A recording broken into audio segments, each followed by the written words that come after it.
Hi, and welcome to the 10-Minute Food Truck Training Podcast. My name is Bill Moore. I am a food truck business trainer, author of Food Truck 101, Beginner to Winner, and the forthcoming book, Food Truck 201. This podcast is all about helping you start and grow your food truck business.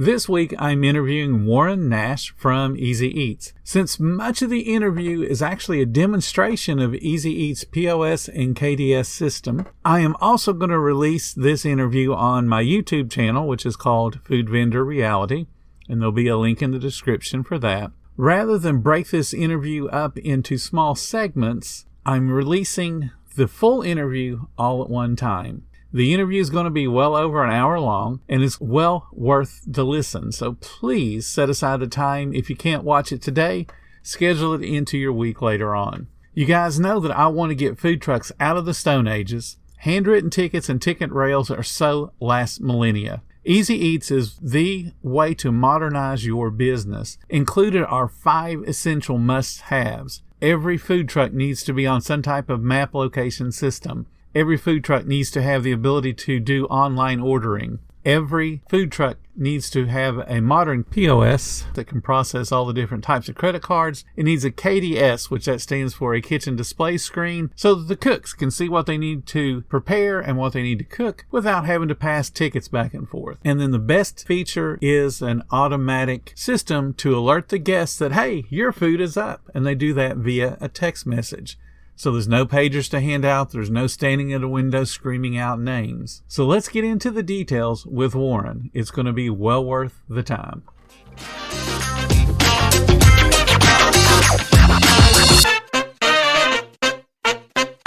Well, happy to give a little overview on my background here. So my name is Warren Nash. I'm one of the co-founders of Easy Eats. Myself and a few friends of mine who are programmers started the company, I don't know, 5-6 years ago, something like that. And the idea for a point of sale system for food trucks, it kind of morphed from an earlier idea based on an experience I had with a restaurant in Chicago. And this restaurant basically had a stock market-like board for their beer prices. And by that, I mean, it would update in real time for the prices of beer based on demand. So if no one orders a Mick Golden Light or something like that for an hour, the price would go down by 15 cents or something like that. And if something was really popular, the price would go up. I thought that was neat. Just, it's a gimmick, sure, but it was neat. So I went home and spent a lot of time and basically built out an algorithm to do that, at least conceptually. So I built this cool little algorithm, surprisingly enough, in Excel, but you can actually do a lot of programming in Excel, to basically do a time decay function and make that.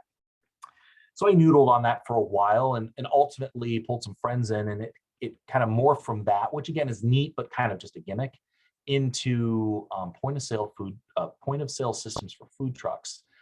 And we settled on that, or not settled on that, but went to that because there was a real need there. And no one was really serving it. So at the time specifically, you have expensive food systems for restaurants, like full scale point of sale, KDS, all the back of the house management stuff for restaurants. But none of that would really make sense in a food truck. Way too expensive, also pretty fixed and not very mobile. And then you had very, very, very basic, Square in its infancy for taking payment at a window, but that's all it did. So we saw a need we want to bring the features of a full system into a food truck while also pulling in other things that are unique to food trucks. And one of those being location tracking. So everything within our system has location tracking. You open for the day, you appear on a map, and everyone knows you're there. And then, of course, you can advertise that. So that was kind of the early genesis of it and how it morphed from kind of a cool little novelty into a real point of sale system that's focused on food trucks. And again, very cost efficiently, ideally it's for most people, it is less expensive than most other systems out there even today, but it gives a lot of value and a lot of features that are unique and special for food trucks. I agree that what you have is definitely unique, and it's one of the things I always talk about, getting food trucks out of the Stone Age. So let's talk about the Stone Age of your company. Mm-hmm. How does the current iteration differ from the very first thing y'all put out for food trucks? Oh yeah, absolutely.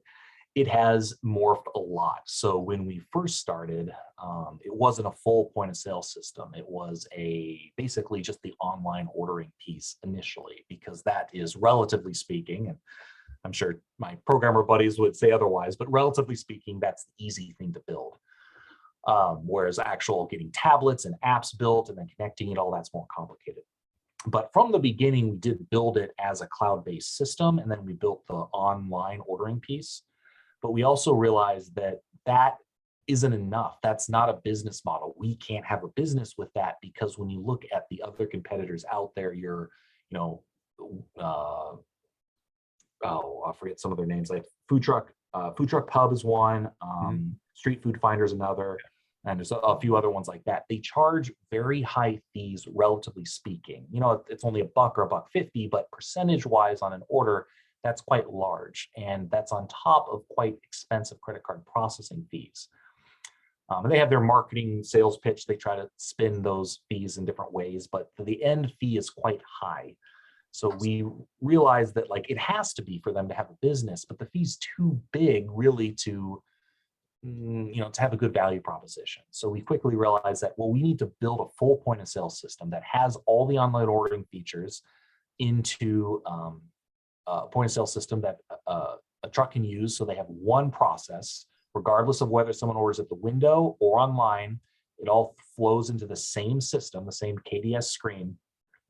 And so it's easy to use and it's less expensive. So the online's way less expensive. The window ordering is a little bit less expensive than other options. And it's all in one process too. And that was the other big thing, is the efficiencies, because we learned that quickly too, once we had built our system, is that it's very difficult for food trucks to manage multiple processes. You can't have a production chain for your window orders and then another one for your online orders and another one maybe for delivery. You can, but it's slow, it's inefficient, it's difficult. And our system really evolved around bringing all those disparate processes together in one easy system, as well as, again, looping in location tracking and texting the customer when the food is ready and all that kind of stuff, the notification element of it. So yeah, so it's changed a lot from that early days to kind of a full system that I can fairly confidently say we compete straight on with Square or Toast or Clover, and we can't offer everything that they do, but it's very focused on what food truckers need. So let's talk about all the different elements that your system has that, say, like Square does not have unless you're paying for the additional fees. So you have, anybody that signs up with you gets a website, or not a website, but a web page. Correct. Yes. And there's important distinction there. Everyone that uses our system gets online ordering by default. And the tactical way that works is they have a web page on our website. So our website is easyeats.xyz. They would have an add-on at the end there, easyeats.xyz/northbound or /GI Joe's food truck. And that enables them to not only have the online element, but then to create QR codes, which they can put on menus for people to scan with their phone and order from, or disseminate that in any channel online or on posters or A-frames in front of your truck. So that particular element, let's say somebody's setting up at a brewery. Yeah. They could have a QR code for every table in the brewery. Yep. And know exactly where to deliver that food, or to let the person know that the food's up and, hey, come get it. Yeah. So we can actually do both. Yeah, there's the customer can come and get it, or if the food truck wants to, there is a feature where we ask the customer when they're ordering, what table number they're at or something like that, and the truck can deliver it to them. Most don't want to because they don't have the labor for it, but they actually can. So yeah, but there's definitely that option. Yep. So that's one feature. Yep. Then they actually get the POS system that we're all familiar with, that actually the cashier is standing there and able to touch screen. Yep. And then the different point that you have that a lot of trucks do not have is that KDS, which is a kitchen display system. And what we're looking at here would be the left-hand side of the screen. As soon as the cashier touches it, it sends it to them. Yep. And what I love about your system was now we're not having to worry about tickets and tickets on a ticket rail and losing all of those. But the best part of this, you eliminate one other thing that a lot of food trucks buy, and that's those pagers. Yep. As soon as they hit ready, there's a notification sent out via the cell phone that the customer has given to either the cashier or they've done it online. Right. And now they know, hey, the food's up. Yep. So there's no standing at a window hollering. There's no pager to lose or have somebody steal, which happens too frequently, or they give it to their kid and it gets snot all over it and the kid drops it and now it's got dirt all over it and everything else. Yep. We have all done those. Exactly. And the texting through years of using it now, it's very efficient. It's very rare someone's not going to see the message and come and get their food right away. Everyone always has their phones on them. Right. It's texting's the fastest way to connect with people, like the most directly for the vast majority of the population. Yeah. And again, it's the goal is to get food trucks into the modern era, and everything is digital. I mean, you just described it. Most of the food trucks guests are going to be sitting there scrolling through their social media anyway, while they're waiting on the food to get done. Yep. So, I mean, that's just to my mind, that's a perfect system for what a food truck needs to have today, for sure. All right. As far as the texting rules, can you kind of explain why that's not something that's so common, or as common as you would expect it to be? A combination of it costs money and spam filters. So believe it or not, I'm not going to say how much, of course, but our highest expense for our system is incremental expense for our system is texting. Right. So you wouldn't think so. I send texts to each other all the time or whatever, and it's free. It's just there. But if you're a commercial business, you have to pay for every text that is sent, and it's material. It's not a huge amount, but it's material, and it adds up. So that's one piece. The other piece is, well, we all complain about the spam texts we get all the time. So, and believe it or not, the telecoms and the people in between, basically the people between us and the telecoms, they do a lot to filter out spam. I know it doesn't seem like it because we get them all the time, but they do a lot to filter out spam. So we have to be very careful and very specific and very formulaic in the text that we send. So they're customized, like it'll say the name of your truck and it'll say the name of the person that ordered, but it's a formulaic text to get past the filters and be standardized and not get blocked, because if you don't do it exactly right, it will get blocked. So some combination of that. Obviously other big companies can, or any big companies, if we're a small company, we can figure it out. Big companies can definitely figure out that piece of it, but there is a cost element, and it is material. Right. And some just, I don't know. I mean, it doesn't seem like it's rocket science. Some I just don't think have thought about it from that side of things, or they have an app that serves a similar function. And if they can just push the notification on the app, well, that costs them nothing, but texting you actually costs a material amount of money. Right. So this kind of standpoint. Right. Exactly. But that's included in your package. It's not like that's some upsell that you do. No. So everything in our system at the moment, every feature we have is included. You can have multiple KDS screens if you want. There's no extra cost. It's all included. Maybe someday we'll add some amazing thing that we have to upcharge for, but at the moment we include everything, and we want to. Obviously, we like having these features in here. Even though some people would say, oh, well, I might not want that feature. Yeah, but you probably need it. To your point, Bill, you want people to use the KDS screen. So I want to include it because it is a better thing for the system, for your processes. It will help you make more money, and charging you extra for it is a disincentive to actually using it. So we're not going to do that. And that's a perfect way to describe it. It becomes a disincentive because food truckers are notoriously cheap, and they want the least expensive products that they can find for everything. And that's one of the things I like about what your system does. It has really the four components that a modern food truck needs. You have to have online ordering. You have to have that. There's no way around it. You have to have some POS system that's going to help you to track and communicate orders. You need the KDS, and then you need that order up alert system. It's all rolled into one package. Yep. That's why I love your system so much, and it's affordable. Yeah. And that was our real goal, because we know a lot of food truckers and we've worked with them, and naturally we have to charge, we have to pay ourselves and eat and all those fun things ourselves, but we have done our absolute best to build the affordability into our philosophy. Like, again, the hardware is generic hardware. You're not buying something proprietary expensive from me. You download our app and you go.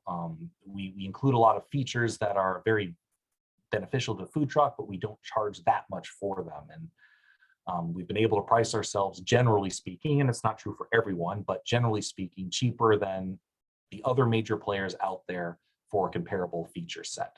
So yeah, it's just an amazing product. That's why I tell everybody they need to get it.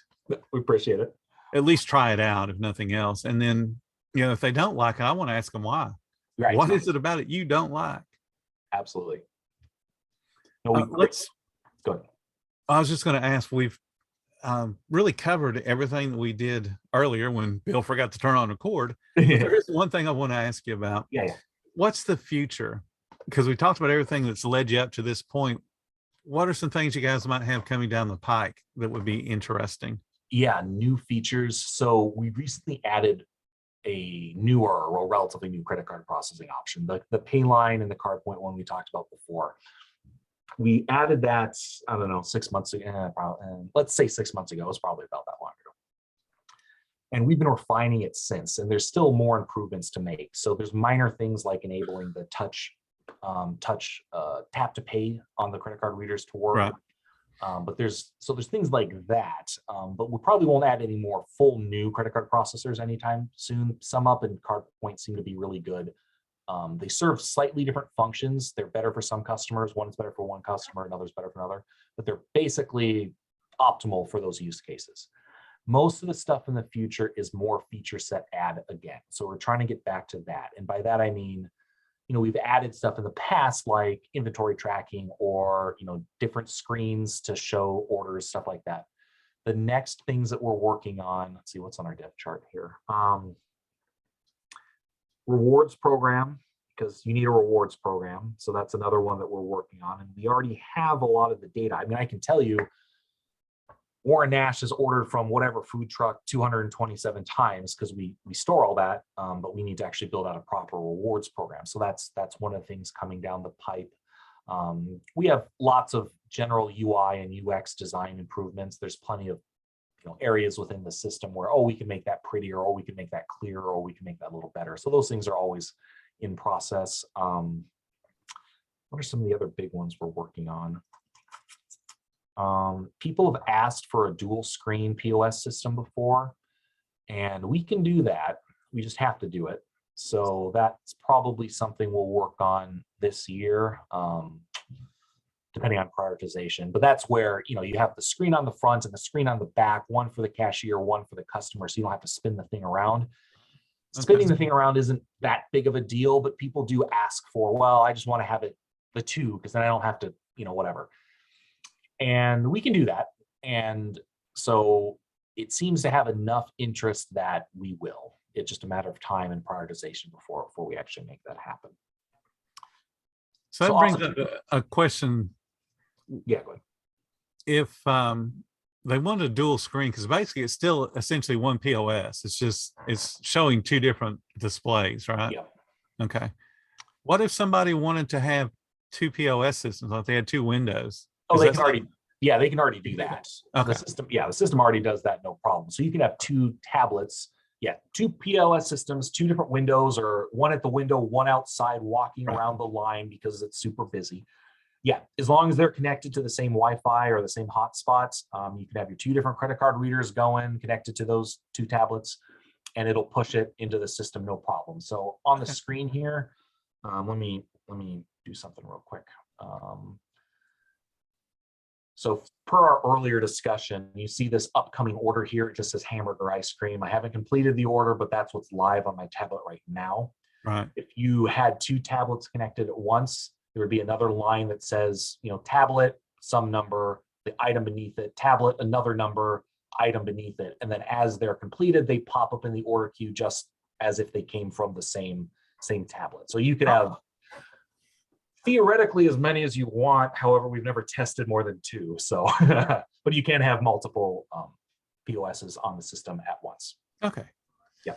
Because I can see a definite benefit to that. Like you had talked about, the line gets super long. Yeah. You could send somebody out about halfway through. Yeah. Then again, you can just give them the QR code and tell them, hey, order yourself. Yep. On our page. Yeah. People by default, in my experience, a lot of food truckers want to go the route of, oh, I want two POS systems, or can you make a self-service kiosk? And it's really important to get them to reframe the mindset to, no, get your customer to order from their phone. One, because that removes all of the work you have to do. So it's easier, your stuff's not going to get stolen, you need less labor, whatever. But also because the customer will actually do it. People want being able to order from your phone. You think, oh, but then it's a hassle for them. Yeah, but they get to look at the menu and take as long as they want, and they're not rushed in a line, and all the other pieces of the transaction are less stressful for them most of the time. Some people never want to touch their phone, but they can come up and order the old school way.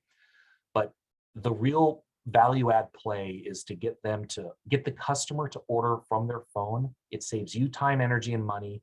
The customer is generally gonna be happy with it because it's going to be less stressful, and we've designed it to be as quick as we can make the process, so it's not too it's not too burdensome on them, but it works. And they still tip. That was one worry we had early on, very early. Oh, if someone orders online, they're not going to tip. The tip makes up 15% of my profit. I need it.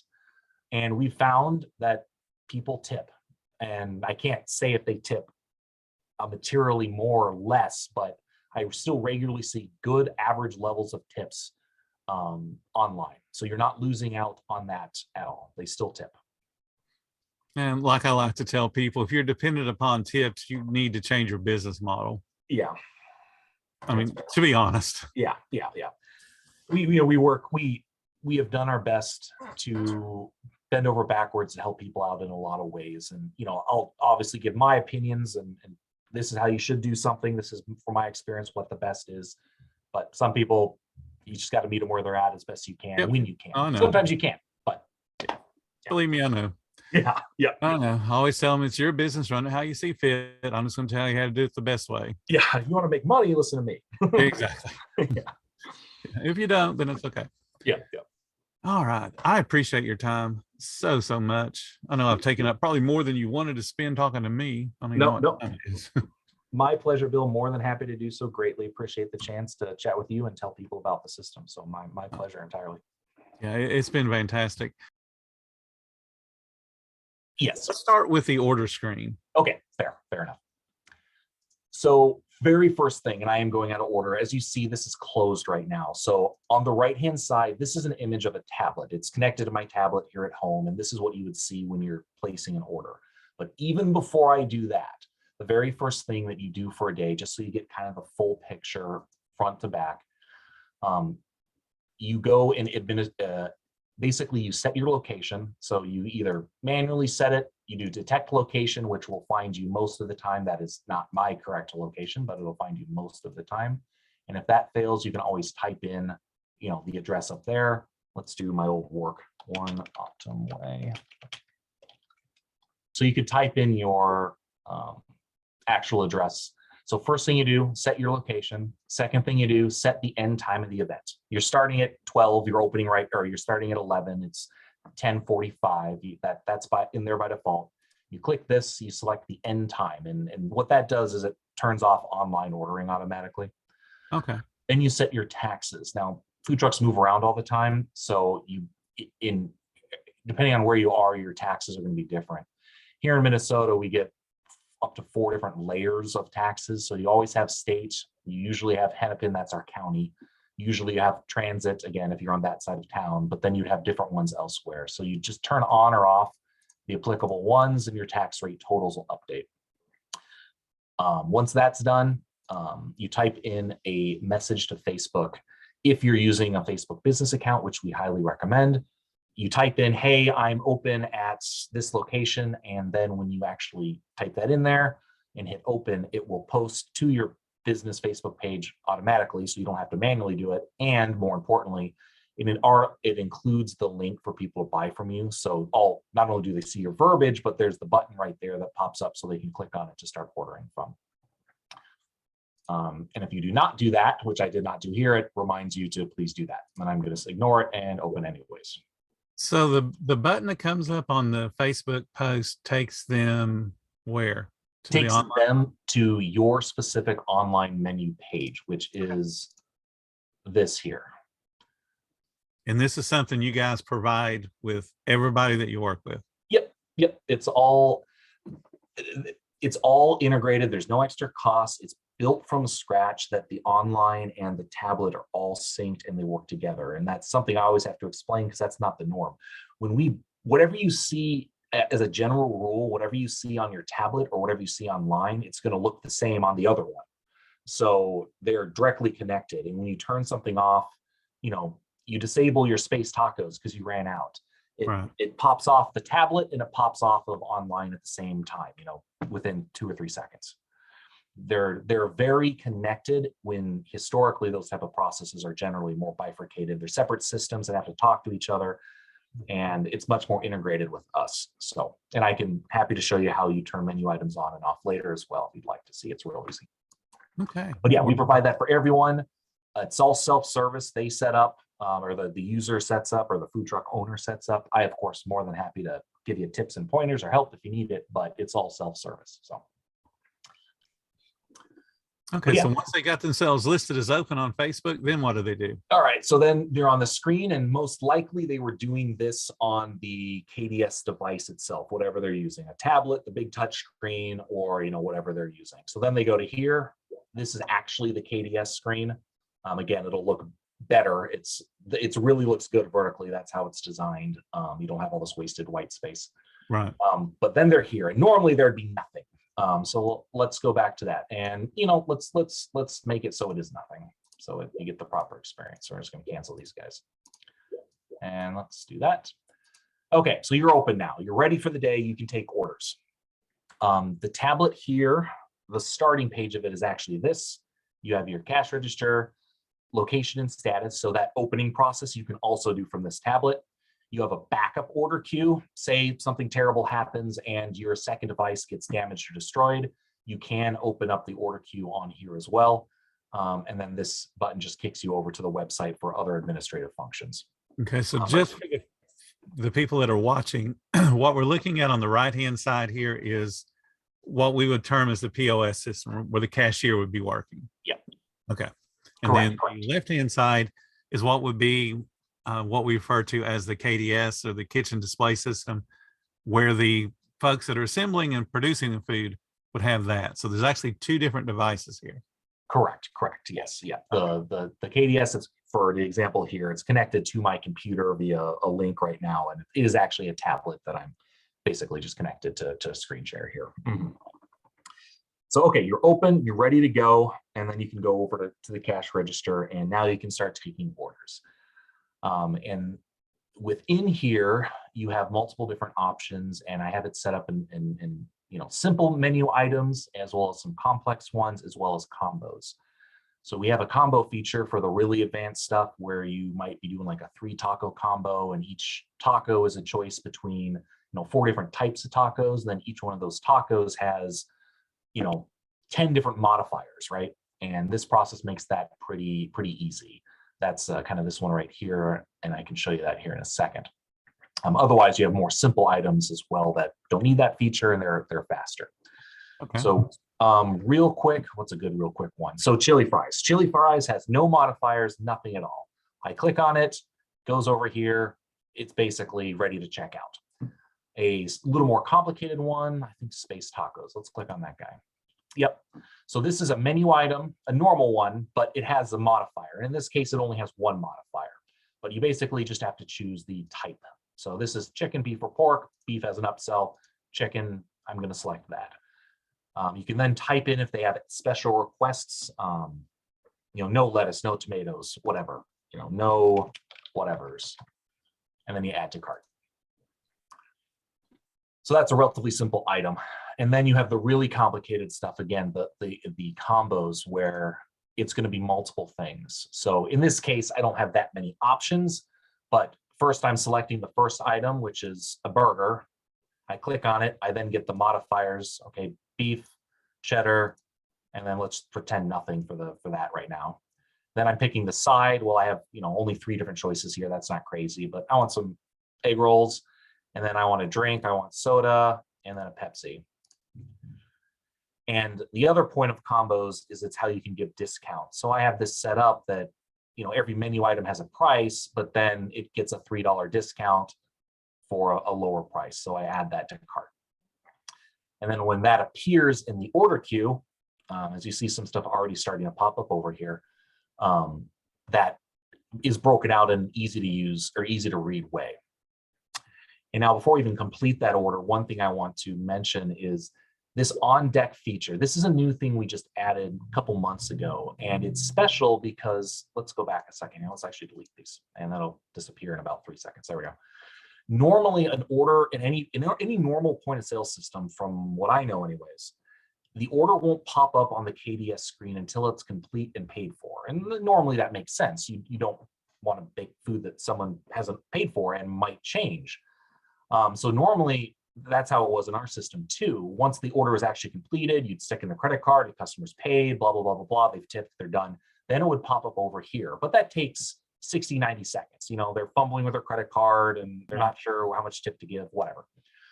So people have been asking for a while, and we finally figured out how to do it. We've made it so this on deck and is a live feed or 5-second delay to the tablets that are connected to it. So when me over here at the tablet, I'm going to add a chili fry, I'm going to add another chili fry, and I want a corn on the cob too.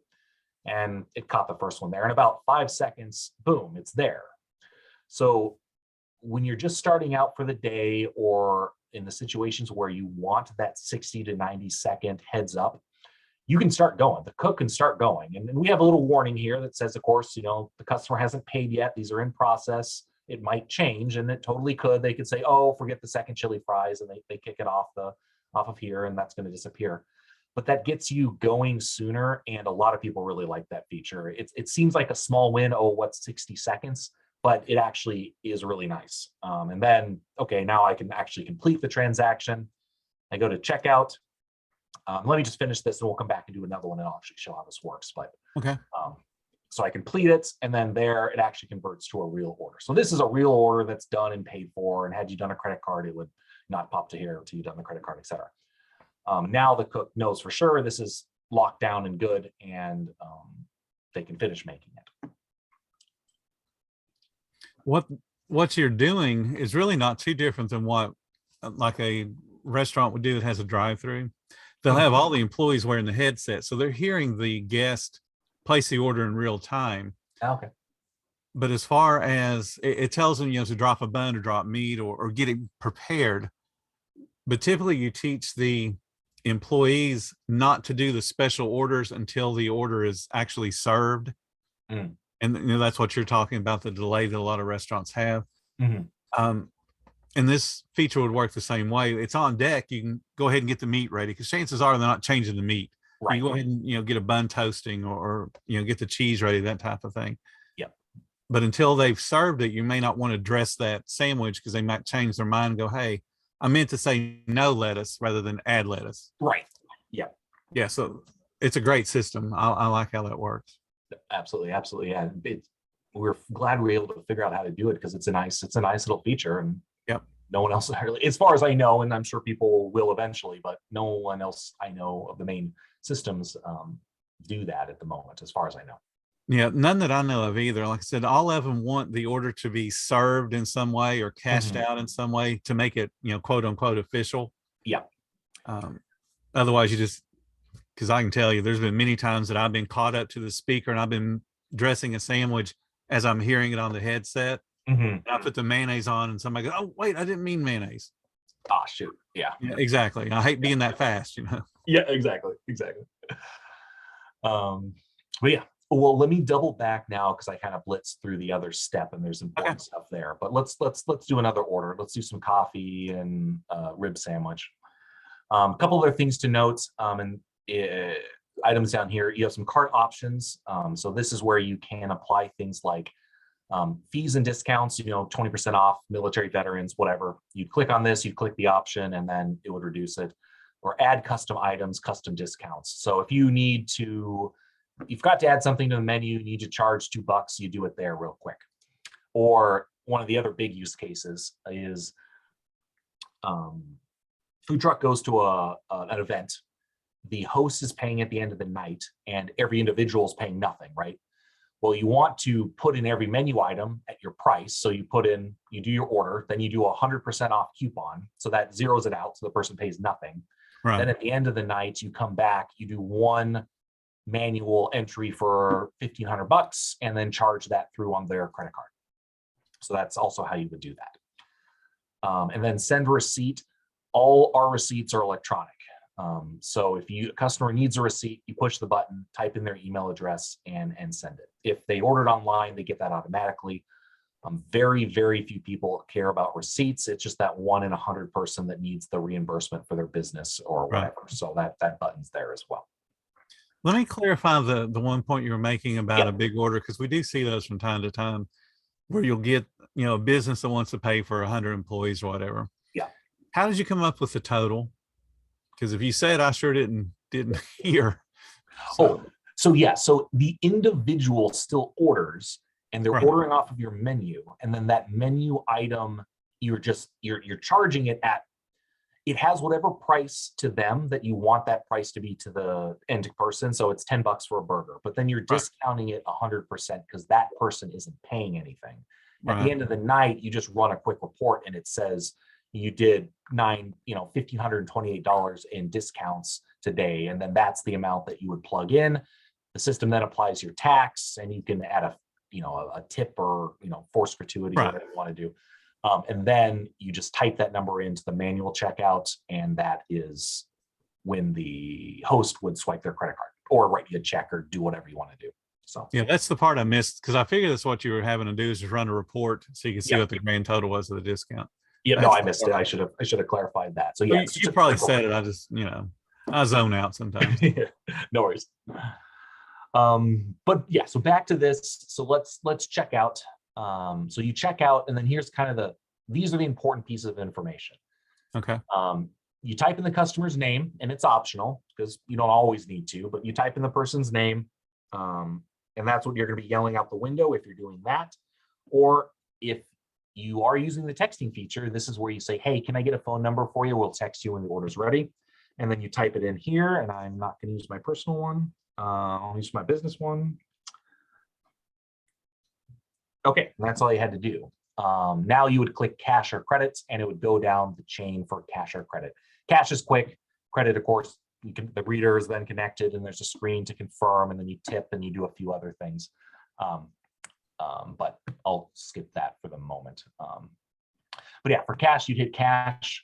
We are redesigning this currently, so be kind. I know it's not the prettiest thing, but it basically tells you how much, and then you can hit $15, $20, or whatever this is generated, and it tells you what the changes. And again, it's going to be prettier here in about a month or so, probably sooner than that. But let's say they gave me a 20, so I click on 20. The order's completed. It reminds the cashier, change the customer 924, and then it pops up over here. It shows my name, and this icon shows that the phone number was entered. So when I, as the cook or the server, whoever's doing the serving, is ready, they hit this button, and that will text me. And that's automatic. There's no other entry. Correct. Yep. So I'll just do that, and I guess you won't see it because I'm not sharing my phone, but that just sent me a text. So okay, I'll undo it here so we can get that back. But that would have sent me a text. Let me cover off on one or two other things here. So again, these are the individual orders, and let me put one or two more in just so I can show off one other thing. Let's add Bill. Let's add Bill back. So let's add Bill back, and then let's add another one for Steve. So we'll have 4 orders in total. This is another advantage of digital systems for paper tickets, and why I want to call it out. So each one of these is an order. Great. You're working from top to bottom. The oldest is on top, the newest is on bottom, work top to bottom. But the other thing that it does is we can do the all-day summary for you automatically. So over here is the running total. This is all the things you need to make. And this is most useful when you have a deep fryer that you need to keep full of chicken fingers or fries or tater tots or whatever that, have a relatively long turn time. So you can see at a glance, well, I have 5 orders of chili fries, or, more realistically, 5 orders of chicken fingers.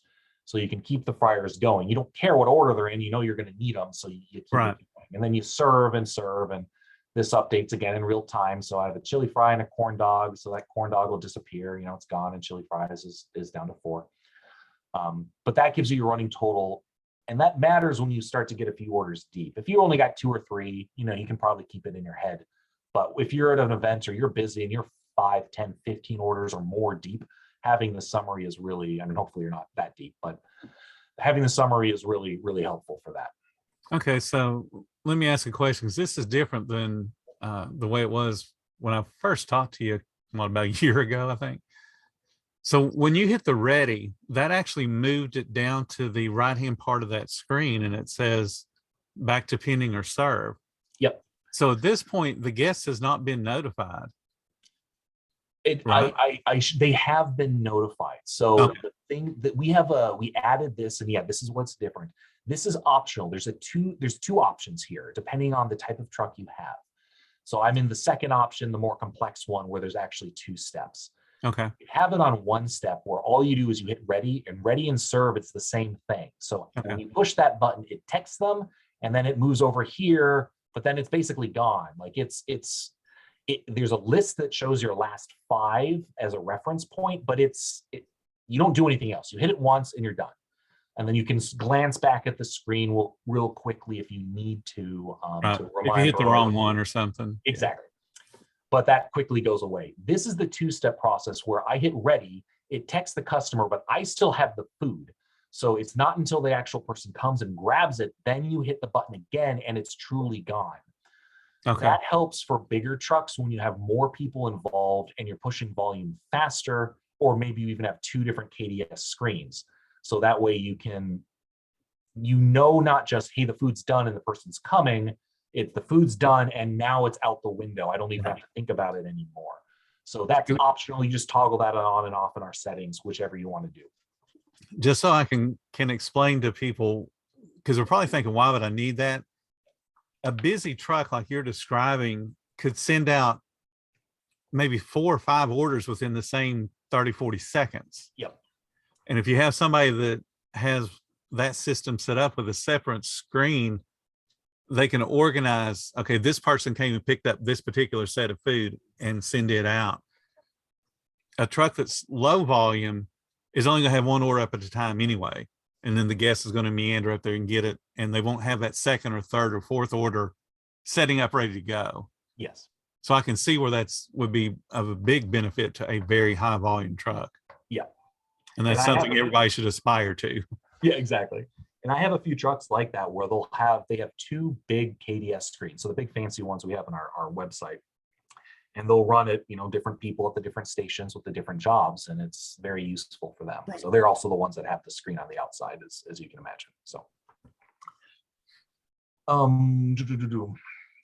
I think that's the core of this. Okay.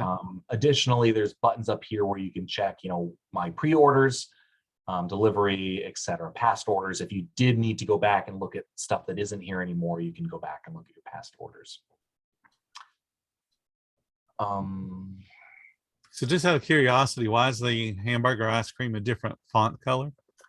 Why is that? I think I typed something in. So within the settings, one of the other things that I should note too on that topic, you see the numbering, why they're out of order, or it seems like they're out of order since you have the most on top.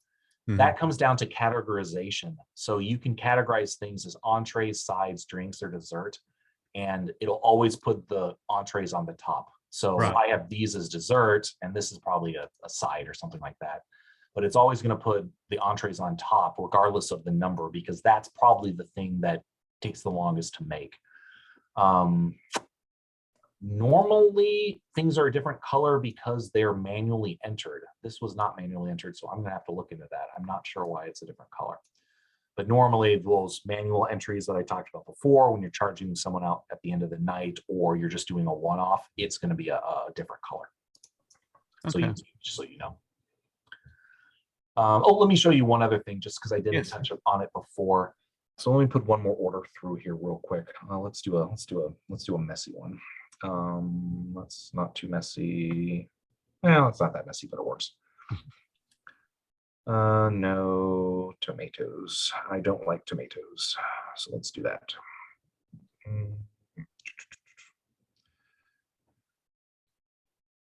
Okay, so back on the left-hand side, and let's just clear up the other ones so they're not in the way.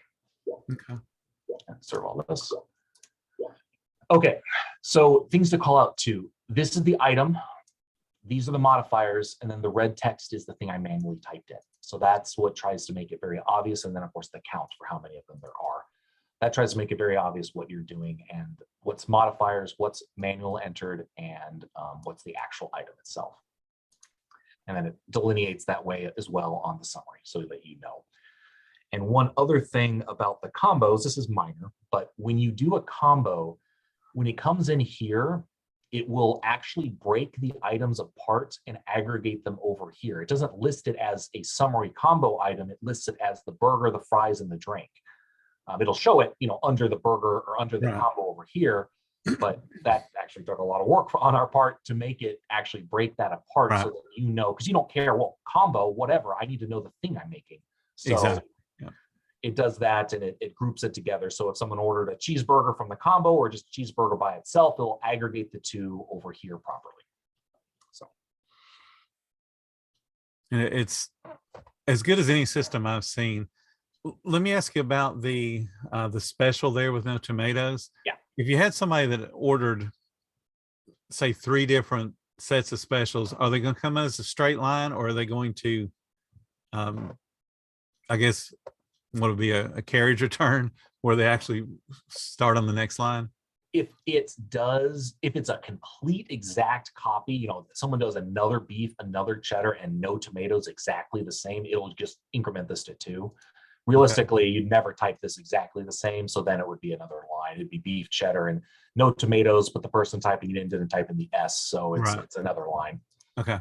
But these you don't get too much. It's usually your modifiers. I mean, that's the normal thing, and that'll aggregate up. So you'd get 2 beef cheddar, and they probably typed in no special instructions, and that'll aggregate. So,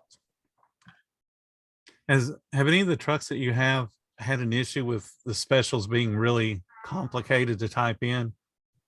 Like a burger, for instance, could be no mayonnaise, no lettuce, no tomato, no onion. Has anybody had any issues with that? From some people have pretty complicated menus, and they do their best to make it work. There's different ways to go. Generally, I'm trying to think, how do I say this? Generally, we recommend, especially for a burger truck, make the item inclusive of the normal things, and then for your modifiers, have them be things that people regularly select, and generally the things you'd upcharge for have a real selection between, extra cheese, or maybe you're doing a chicken sandwich instead of a beef patty, or you want the double patty for an extra $3. Make those things the modifiers generally. You can do no's as well, no whatever for a modifier, but it's a careful balance between having too many options when checking out versus not enough. And that's so dependent on the truck. Because remember, whatever you set up there, the customer sees when ordering online. You don't want them scrolling through, screen after screen after screen of modifiers. And we lay it out well, they can handle that, but it's a balance. And burger trucks probably have it the hardest because they generally have the most things. The most successful ones I see tend to try to stick their burgers to a set. This burger includes these things, and we're fairly fixed on that, but they probably don't include too much. It's 3 items on top of the burger and or on top of the beef and cheese, and then they'll modify from there, and then they'll type in the special instructions from there. I'm not sure if that answered your question. That's kind of the best practice as far as people having problems. I mean, we've adjusted and retooled this as best as possible. I don't think there's much you could do better per se. It's pretty industry standard from what I've seen of other modifier systems as well. It's very similar. The only difference that I can recall from some of them, and it really speaks to what you talked about, a customer that's in their office or at home having so many different screens to scroll through or to even just scroll up and down on. Yeah, I mean, that would be super efficient for sure. And I would imagine if somebody starts to have a lot of specials, and that should be telling them that, hey, we've got a problem with whatever's going on and we need to adjust that. Right. And let me show you real quick here, and this isn't a perfect view, but this is the online view, and it's not perfect. We're still working on it, but as you can see, it's a mirrored copy of what you see on the tablet, pictures, whatever. And then of course they would click on it. So let's do the same one I was doing the other burger. You know, you select your meat, you select your cheese. If they want to add a special instructions, just like they would have done on the tablet, the customer could do that there. Whatever you need. And then for modifier, for combos, similar type of thing you saw over here. You select the burger, the side, the drink, add it to cart, check out. So it's pretty straightforward. Correct. Okay. I think it's an amazing system. I love, I want to get trucks out of the Stone Age, and I love everything that you guys have done. No paper. I love that. Yeah. KDS, gotta have. Yeah. And then the order up system. I'd much rather do the texting like you're doing than to depend upon pagers. Yeah.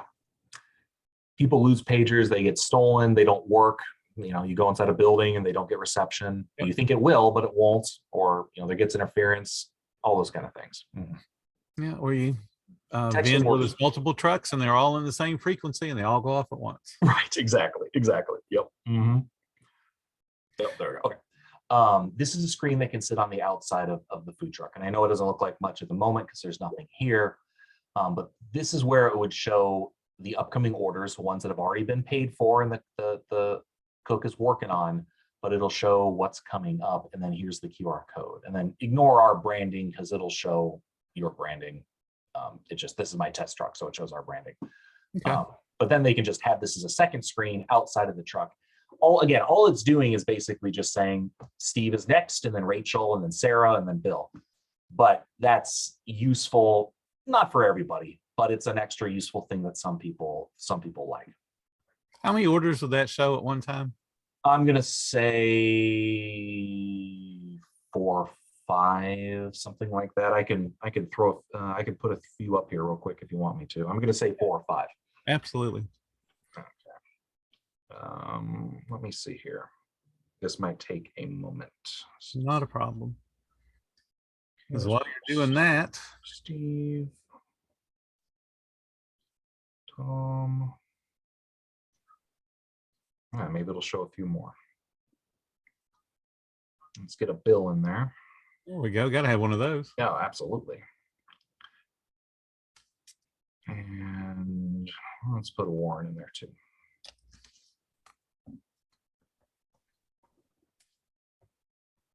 Okay, well, I'll show 4, which will give you the idea of how many it can show when my 4th one pops up here. And there we go.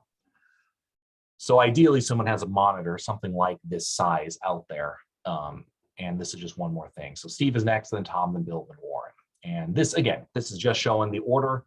And it looks like you could get about 6 or 7 on here at a time. Okay. So as one gets bumped off, does it rearrange the numbers? Yes, it should. Let me see here. Let's serve, but I'm serving from a different screen. Let's go out of order for fun. Let's serve Bill. Somehow your food got done before everyone else's. So I served it. Let's see here. There we go. Yep. So you disappeared and now I'm number 3. All right, that works. That's pretty cool. And somebody could put this on the side of their truck and kind of let the guests know that, hey, we're working on your food. Correct. And this is a total extra. You don't have to do. A small number of people do, but it's a nice feature that someone asked for, and we were able to crank it out in a couple of days for them. So, just out of curiosity, now I'm just being a little crazy. if somebody had this on the side of the truck, let's say, could they do like a picture in a picture where they could be showing like, the weather or something, and then that would be down in the lower corner just to let people know? Is that possible? Probably. So how this works is it's a web page on our website, just like Right. every other piece of it. So basically anything that has a web browser, it's not going to be like old school picture in picture on your television where, you're selecting two different channels. Right. You'd have to pull up like a different web browser or two, but you could show multiple things if you have a big enough screen. Right. And you can minimize yours and create its own size and then make the other one bigger or whatever. Correct. Or even lay it on top of it. Yeah. Yep, Okay. you got it. And I know we're probably going a little about an order here, but I can show you too if you want to connect the dots. Again, this is what the customer sees with no order detail, but then for the actual order queue that the cook is working on, it's going to look more like this. Now, this is the wrong aspect ratio. In the truck, all of the screens are vertical. They're not horizontal like this. They're portrait, not landscape. So It would really be more, something like this, more space efficient, and then it's long. So you see probably seven orders at a time. Let's talk about real quick about the equipment they would need to be able to do this. Yep. Yeah. So we designed our system to be very flexible. So you can do it pretty cheap, or you can spend more money. But even the stuff that you buy, it's all nothing's proprietary. It's items you buy on Amazon or at Best Buy or Target. So just generally keep that in mind. But there's basically two core pieces of the system: the POS, which needs to be a tablet, and this is the one piece that's picky. It has to be an Android. It can't be an iPad. Android tablets are cheaper, which is good, but I know some people do have iPads, so you can't use that for the POS. But for the KDS screen, it can be literally anything with a web browser. I mean, I'm showing it to here on my computer, right? So that could be your iPad if you had an old iPad you wanted to use. If you wanted to have a big fancy touchscreen, there's one we recommend on our website. It's real big, real nice. People love it. You can use that. And that's a little more expensive. But those are the two main pieces, and it's pretty flexible between them. And then you need internet, which is a separate topic, and you also need the little credit card reader for the POS system, but that's minor. But again, none of the hardware is proprietary. You break something, you can replace it. Just go to the store real quick. The stuff's pretty reliable. Treat electronics with respect. There's still a little computer in your very hot truck, so be careful with it. But Yep. They seem to work pretty well. Okay. You talked about the equipment, Yep. the basic equipment, and of course they could add on an additional screen. Yep. Okay. Yeah, so you can have as many KDS screens as you want. There's no extra cost. Yeah, other companies will charge you per screen, one to buy it, and then also monthly fees. Yep. You could have one, you could have three. I mean, realistically, in a food truck, I can't think of a situation you need more than two. I mean, one works for 80% of people, Yep. but you could have more if you want. It'll burn a little bit more data, but immaterial amount. Our system uses very little data, relatively speaking. No extra cost on our side. You just have to have the screen. Right. Yeah, and I can see why they would need that second screen, like we were talking about, serving off the order, just to stay organized. Yeah, but certainly a low volume truck could work off of just the cashier equipment and then the one that's in the cooking area. You got it.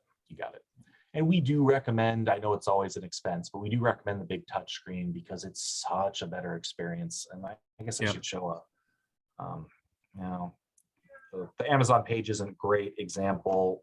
I can show a picture here real quick if you give me a second. Sure. It's just such a better experience from everything that we've seen. And the tablets work fine. And if you need to save the money, that's perfectly fine. You can still see plenty of items on there. It'll work. But the big screen is nice because you can see it from a long distance away. Everyone can see it at once. Here's an example of the two. The left is the big touchscreen, and then the right would be comparable, the same menu, the same orders, but on a little tablet doing the same thing.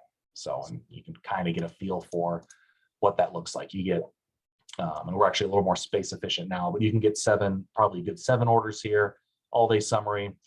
And then this is actually set to that other mode, the one-step mode where they don't have to push the button again. It just shows it once they hit serve. And then this is kind of how it looks on a tablet. So Yeah, absolutely. If I was going to do another food truck, I would get the bigger monitor just so you could see it easier. And since that's on a web browser, you can actually make it somewhat bigger yourself, can't you? Yeah, you can always zoom in. Yeah, so this is set to 100%, but if you're 100% zoom, but you can just click the options at the top in the web browser, zoom to 125 and make it bigger. Yeah, absolutely. You'll see less, obviously, or see less orders, but yeah, it'll be bigger.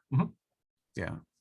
So there is some customization there as well. And they could make it smaller if they got really good eyesight too, right? Absolutely. More stuff. Yeah. Yep, absolutely. All right. Let's talk about the credit card processing itself just real briefly. Absolutely. Because I know that you can, if you already have Square, you can use this on top of Square, right? Technically, yes. So when we first built the system, you could, we connected to Square. So for the window orders, you could use Square. Online doesn't work with Square though. If you want that's a break. That part never got built. We generally don't recommend Square because it's the most expensive option, and we have other options that are fully integrated, so it works for online and window orders, and two, they're much cheaper, or at least materially cheaper. So you could if you need to, and I do have one or two customers that they just don't want to change. They don't want to buy a new credit card reader, whatever. They just use Square through the system, and they're more than welcome to. But we recommend basically one of two other credit card processors. One of them is called SumUp, and one of them is called Payline/CardPoint. They're going through a rebranding, so either of those names is the same company. SumUp, there's basically a different use case between the two that determines whether a food truck should choose one or the other. It's usually best to go with Payline or CardPoint, but not always. Payline CardPoint is cheaper. They're fully integrated into our system. Whenever there's issues, we can actually help you. We have a lot of real good visibility into it, but it's designed for a little bit higher volume trucks. So if you're very seasonal, or you're in a situation where you're doing less than $1,000 a month in sales, you want to consider SumUp, because even though per transaction it's a little bit higher, it's 2.75%, I believe, versus Payline, which is about 2.4 to 2.5 based on my calculation. SumUp is like Square, where there's no monthly fees, there's no minimum, you just charge it and go. You pay a little higher price, but that's it. Payline, you need to do $1,000 a month in sales, and you need to do that every month. If you don't, there's like a $25 a month fee. So most trucks, it makes much more sense to go with Payline, CardPoint, but occasionally SumUp makes more sense, and that's why we support both. If that hopefully makes sense. It does make sense. So there's options, and whichever one makes the most financial sense for the particular truck. Correct. Yeah. You mentioned that you needed the card processor itself. How much is the one that you guys support? The PayPoint, I believe. Yeah, CardPoint, Payline. I know. Okay. It's they're changing their brand naming, so it's annoying. It's $60 for the little reader. We get a little discount from them. I know that doesn't seem that cheap, but they actually sell them for like $100 on their website. But anyone that uses our system, we got them to negotiate it down a little bit, so they give it to our customers for $60. And which kind of reader is it? Is it the one that does the dip and the touch and all that? Correct. Okay. Correct. Yeah, it's a little Bluetooth reader that connects via Bluetooth to the tablet. It's for chip readers. You can swipe, but you'd only do that on a card that doesn't have a chip in it, which is pretty much nothing now. It does have tap, but we're working on adding that. The tap doesn't work for probably about another month. That's something on our side we have to enable, but it will shortly. The hardware's there. We just have to finish building that, which will finally get done here, hopefully pretty soon. So yes. And you can you break your reader or you'll lose it or something, you can manually type in credit card numbers into the point of sale system when you're checking someone else. That's not something you want to have to do very often, but that backup is there too if something ever happened to the reader. Right, and that's important that people understand there is a backup system there. Yeah. Because it is no fun to have somebody ring something up and then go, "Oh, I'm sorry, our credit card machine's down." Yeah. Because most of the time they got to cancel the order. Yeah. All right. Just trying to think of what else we could go over here. As far as someone that you would talk to or get stuck, if they have everything set up the way you've got it set up right now, is there any pain point they would be encountering, or would they pretty much be good to go? They could open up tomorrow. So to Yeah, speak. most pain points come from the person's general proficiency with technology. Mhm. So it's going to be, there's always people that, and understandably, will struggle just connecting to Wi-Fi connection to Right. the stuff. So we'll have those kind of things from time to time. We always do our best to help. Um, Outside of that, um, do know your hardware. So I learned an interesting truthism, sort of. Early on, I would visit trucks all the time, and I still do, obviously, all the time, but I would be very hands-on. So like they'd want to use our system, and then I'd even order the hardware for them, and they just pay me back for it, and then I'd install all of it, I get it all working, and then they not know how to do anything with it. And I'm trying to go above and beyond because I want them as a customer, and I like visiting food trucks anyways. But I learned the hard way that, well, I need to help, but if I do that, one, I shouldn't be buying it for them. That's something else. They need to buy it themselves. But two, they need to install it and do the setup processes themselves, because that's how they learn how it works. Because otherwise, they're going to call me in the middle of a rush and say, I can't get the Wi-Fi thing to connect to my hotspot, because they hadn't done it before. And for the last 2 months they've been using the system, it's been set to auto connect because I set that up for them, but then they change something and now they don't know what to do. So there's those kind of things. I would say that's a majority of it, that type of item. Right. We have our own bugs to fix from time to time. Someone will find that something buried somewhere isn't working, and they let us know, and then we fix it the next day, and then it's working again. But that stuff's pretty rare. Okay.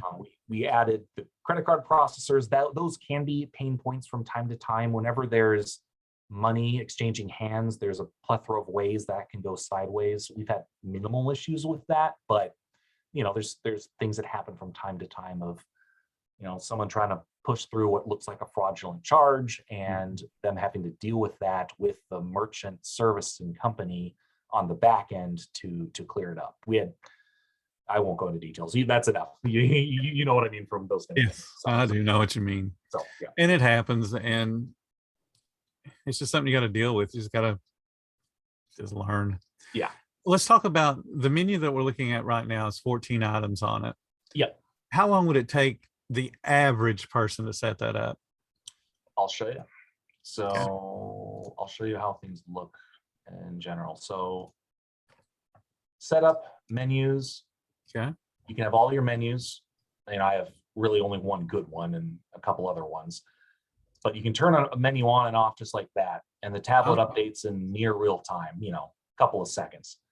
And again, that's some very expensive chicken coffee. So that's the menus themselves. It's the same logic within it too. So you go within the menu and you can turn items on and off, and you can move things around, and they disappear and add on real quick. And then you can add stuff very quickly. So say you did forget to add something. Oh, shoots. Sure. Water, $2. Add new item. There's your water for $2.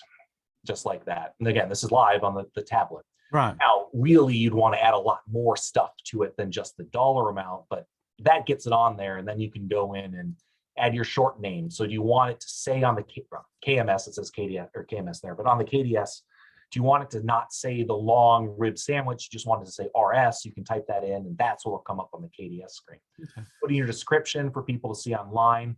Is it taxable? Do you need to set any special taxes? We added this recently. Beer has, at least in Minnesota, a different sales tax rate. So you need a special tax rate for an item that's tagged as alcohol, or water is technically, like bottled water isn't taxable. So you need a little box to check to take that off of your normal sales tax stuff. You'd set your, entree type. You'd set display location. This is by default onto all, but this is where you could make it so something only shows up online or something only shows up on the tablet. You hit update. Load picture, that's pretty quick. And then if you need to do the modifiers, you add them here. Modifiers are the slowest part. You can get a menu item up and going real quick, but if you have a complicated modifier group, modifiers, that can take a little bit.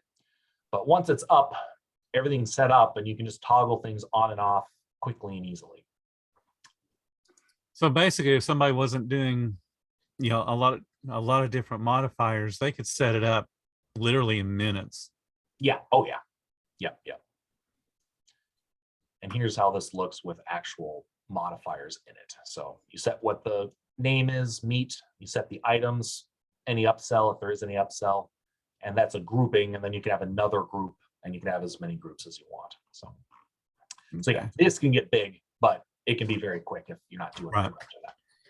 Because once you set up one, then it should flow pretty easily to be able to set up as many things as is on your menu. Yeah. I know the other day. Go ahead. I was gonna say we're working on making that even faster too. So Trevor's working on a project right now to make the modifier groups easily movable from item to item, because at the moment you have to set this up, but then you have to do it again for item number 2 if they have the same modifiers. But he's almost done, and it should be out in a week or two, where when you actually make the group, it's a thing. Like it's an item, and then you can just assign that item to the next thing. So that makes the process much, much quicker. If you kind of get what I'm saying there. It's it's like a sub recipe. Exactly. Yeah. Yeah. And you'd have the same sub recipe on multiple items. Yep. Now, the one thing that we were talking about the other day, you're going to be integrating or putting in the ability to take inventory or to inventory count your products. How far are you from being able to do that? So we do have inventory. We already have that out. It's focused though. It's not a full inventory tracking system where you're tracking every napkin, you're tracking, everything like that. The purpose of this is really around online ordering and telling you if you're about to, or disabling online ordering and telling you if you're about to burn through something. So this is already out there, and what it'll do is you create your menu item, then you create an ingredient, then you link that ingredient to that menu item. It can be a one-to-one relationship, a many-to-one relationship, a one-to-many relationship, whatever. And by that, I mean, you could have 3 different burgers all tied to the same burger patty, and then you set the burger patty inventory at 50, and then no matter what the customer buys of those different burgers, it's ticking down that burger patty. So then once you burn through all of it, that online ordering will auto disable. This thing here will say, well, greatest burger ever. It'll say this is out and they can't click on it. They can still see it, so they know that you have this and they might know about it for next time, but they can't click on it. And then on the order queue, there'll be a little box, or not, sorry, there could be a point of sale. There'll be a little box that pops up right here that says low when you're under like 10, and then it'll say out or no inventory. It turns red and it's very obvious you don't have it. The difference though is on the cashier side, on the POS here, you can still push the button and charge it through. So you can override it basically if you have 1 or 2 left, or you were being conservative on your inventory estimate. But automatically disables online, tells you about it on the POS. Okay. So the focus is really on that. We might expand that to be a full inventory system in the future. We know there'd be some benefit there, but this was really the core of what a lot of people were asking about for inventory. I don't want to have to disable something. I don't want to use online because I've only got 13 racks of ribs, and when I'm out, I'm out, and I don't want to be giving refunds to 3 mad people. And this handles that. Yeah. And I like that feature. Basically, you're just counting down until you run out. And since it talks to the online ordering as well as the POS, that's as good as you can get, because everybody that would be ordering it is at least notified that, hey, this product's no longer available. Mm-hmm. And as long as the cashier's taught not to override it, you're good to go. Yeah, exactly. All right. I think you've covered everything that we could possibly talk about. Okay. Oh, one other plug too. Okay. We do more than happy to set up demos for anyone. We're a small business, and we're always about trying to support other small businesses. And I try to be as straightforward and upfront about everything. And while I want everyone to use our system, I know it doesn't make sense for everyone. So we're happy to set up a demo, play with it, see if it makes sense for you. Decide to use it, awesome. Decide not to use it, hey, totally understand. But no commitments, nothing there. All I need is a phone number and email address, and I can set that up for anyone that's interested. So, which I think is awesome because you set it up for me way back when, and you can play with it as much as you want. yep, And it does help you to understand how the system works. exactly. So I Hands-on would is encourage- so helpful. Yeah, exactly. I would encourage everybody to do it just as the experimentation, because it is a world of difference once you're not handwriting tickets. And until you've experienced not having to deal with handwriting tickets or even a printed ticket and using a ticket rail, that experience is so different. It really changes how you operate, because now you're thinking about, well, if I can do this quicker, then I can do, 2 or 3 other different things quicker. Yeah. And that's really what food trucks need, is they've got to embrace as much as possible, not only the delicious food that a lot of them deliver, but they are convenient. Yep. You can't avoid being convenient as a food truck, and Yep. convenience implies speed. Yep. And So the more prices go up, the more you have inflation on food or labor, you have to eke out those efficiency gains, because you're going to pay what you're going to pay for chicken wings. And yeah, you try to pass it on to the customer as best you can, but you really got to get efficiencies out of elsewhere. And there are a lot of ways to control it. We can hate on McDonald's all we want, but I go there and I compare it to other places, and they're fast and the food's cheap. Yeah, but it is cheap, and they're fast and they still manage to make good money because they're quick. And I'll go to other places, and I like some of the other places, and they're just not anywhere near as efficient. For us in the South, since we have Chick-fil-A's down here, Chick-fil-A will put McDonald's to shame. Oh yeah. Because Chick-fil-A is ridiculous fast. And what I like to brag about on Chick-fil-A, I've never worked for them, unfortunately. I've known a lot of people that have, and I've worked with them outside of an official capacity. And their average store unit is approaching $5 million a year. That's crazy, I know. Yeah, for an average. Yeah. I ran a Wendy's way back in the day, and it was the 5th highest volume Wendy's in the world. And we did about $5 million a year. But Chick-fil-A's doing that across their whole system. Yeah. Yeah. Their whole system's averaging $5 million per unit. That's crazy. And they're fast. I mean, they have 2 drive-through lanes. They'll have like 20 people outside. Yep. Taking orders and delivering food, and every one of them seems to be genuinely happy to be there. Yeah.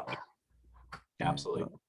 It's just all a matter of how you handle your employees and treat them, and have a system in place. And this is what food trucks need, this system that you have.